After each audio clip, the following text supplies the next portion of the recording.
Hello everyone. We will start with what we left in the previous lecture, right? So in this we will be beginning with organization of legislature. In earlier class we have studied about unitary form of government, federal form of government, and how there are some countries who have a mix of some of the features, right? Okay, now organization of legislature. Legislature may be organized as bicameral or unicameral legislature. Now, bicameral means camera here does not mean that phone camera that we use, right? Camera here means chambers. Bi, wherever bi prefix is used, it is used to denote two, and uni prefix is used to denote one. So bicameral means having two chambers, unicameral having one chamber. Okay, chamber or houses of parliament. Now Indian parliament has two houses, Lok Sabha, Rajya Sabha. So ours is a bicameral legislature. Okay, in the states of Indian Union, legislature consists of Vidhan Sabha and Vidhan Parishad, again bicameral. However, there are some states which are unicameral. There are 6 such states. Okay, unicameral. House of People, that is Lok Sabha, consists of representatives of citizens of entire country living in states and union territories. Like we say, the Lok Sabha elections in which the Prime Minister is elected, right? You may have heard Lok Sabha elections, Prime Minister is elected. That means Prime Minister is of the whole nation, so the whole nation elects him, right?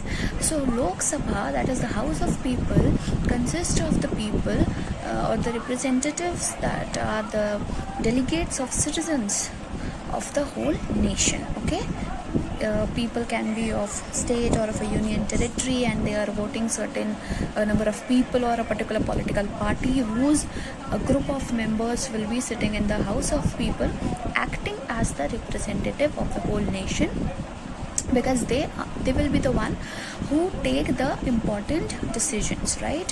Who frame the laws for the welfare of the people at large. Now, Council of States, that is Rajya Sabha, consists of representatives elected by legislative assemblies of states and other nominated members from fields of art, culture, academics, sports, literature, science, and social service. So Rajya Sabha is the group of people who are elected by the legislative assemblies, that is in the states. Okay, legislative assemblies, that is in the states, and nominated members. Like there was a recent case in which we have heard about former Chief Justice of India, Justice Ranjan Gogoi, being nominated as a Rajya Sabha member, right? So when the people who are experts in certain fields, right, like art, culture, academics, experts in these fields are nominated to the Rajya Sabha. So Rajya Sabha is a group of people who are either elected by the legislative assemblies of states or nominated. And who nominates them? The president. Okay, their tenure basically is of 2 years. Of the nominated members. Okay, otherwise Rajya Sabha can never be dissolved. The Lok Sabha gets dissolved after regular intervals of 5 years, because after regular intervals of 5 years, Lok Sabha elections are held wherein the Prime Minister is elected. Now, the purpose and function of second member are to check hasty and ill-considered of pieces of legislations with the sober advice of experts and eminent persons. Thus, it becomes possible to examine issues from different standpoints and to safeguard interests of states in a federal system. So, Rajya Sabha, second chamber is Rajya Sabha. The main function of it is to keep a check and balance on the hasty means जो जल्दीबाजी में और बेकार decision लिए जाएं of legislation with the advice of experts, because as I said, nominated members are those which are experts in certain fields, right?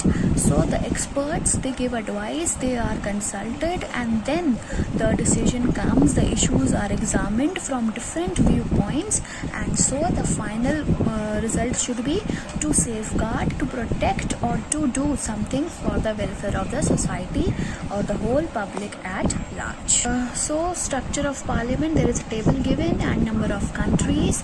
bicameral structure of parliament are in 80 countries, okay, and unicameral structure is in 112 countries. Nothing important in this. Unicameral legislature implies one legislative house. As I told you, uni means one. This system is seen in Turkey, which is known by the name of Grand National Assembly of Turkey. So in Turkey there is unicameral legislature, and that house of Turkey is called Grand National Assembly of Turkey. Bangladesh is called House of Nation, and so on. This system is supported by a reason that legislative body representing people's interest must be one, failing which delays and conflicts may arise in enactment of legislation. So people or the countries which have this form of government, they advocate it by saying that because we have only one legislative body, so the people's interest would be represented in a more efficient manner, and there would be no conflict between the two houses. If we would have two houses, then there would be conflicts between their interests, right? What they want to be implemented, they will fight amongst themselves, and that will result in delays for passing a law. So if we have only one, there will be no conflict and there will be no delays to pass a law. So they advocate unicameral structure this way. Now the next is functions of organs of government. Okay, so administration of India, there is a flow chart. Please see it very carefully. Judiciary, as we know, three parts: judiciary, executive and legislative assembly. In judiciary hierarchy, we know Supreme Court of India, and in that Supreme Court head is Chief Justice of India, right? High Court of States, each High Court has a Chief Justice as well, and below High Court we have some subordinate courts that are at the district level: Session Court, Civil Court, Criminal Court. All these are the court of law in the district level. High Court is at the state level, and the Supreme Court is at the country level. Now executive means the one who will implement the laws, the body that is responsible for implementing the laws that are passed by the parliament or by the legislature. So in executive we have president who signs on the bill, and after that, after assent of the president, the bill becomes a law, right? Then below president of states, governor is the head of the state. Each and every state has a governor. Then we have government departments. Various departments are there, like foreign department, and foreign department, finance department of each and every state, as well as there are at the union level portfolios are given. Similarly, at the state level also some departments or some portfolios are given to the ministers, right? So under governor there are different departments. Then legislative assembly, in which we have the prime minister, that is the head of central or union government at the country level. Then we have at the states chief minister, who governs the government in the states. Each and every state also has a government, right? Chief spelling is wrong in this book, I don't know why. Okay. Then we have state ministries, means at the district level. Below states obviously we will have city, right? So at the city or district level, you may know that there are district magistrates, right? Sub-district magistrates, so all these things. General functions of legislature as organ of government. Parliament, assembly, congress are synonyms used for the term legislature in various countries. Parliament is derived from French word parler. Parlor means meeting for discussion.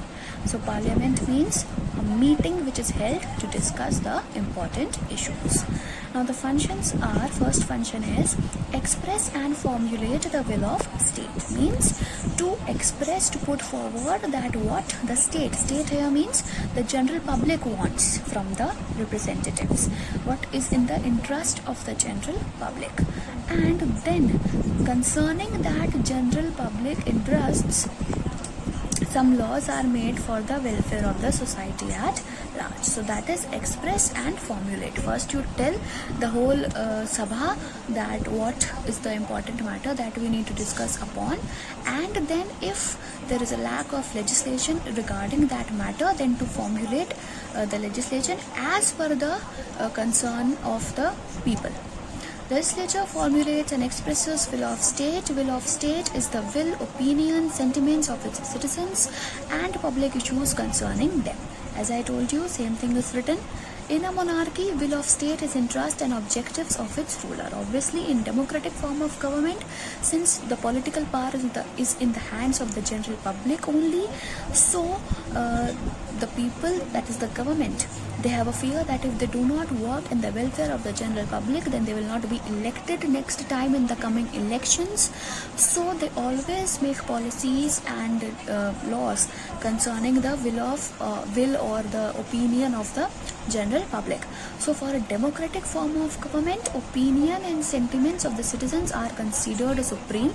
Contrary to it, in a monarchy or in a dictatorial form of government, will or opinion or sentiments of the ruler are supreme, and they are only considered when a law is to be made. Laws when enacted are called as acts. You may have heard this act, like various acts you may have heard about in India only. Like I give you an example: Right to Information Act, Right to Education Act. So laws when they are enacted, they are known as act. 31st Amendment Act, right? These acts are direct source of law to control and regulate institutions running in a state and society. These acts are nothing but law. So they provide a method, they provide a policy or a process that how the institutions in the country can be controlled and regulated so that there is harmony and peace in the society. This is all for today's lecture. Further on, we will be continuing in the next video. Thank you.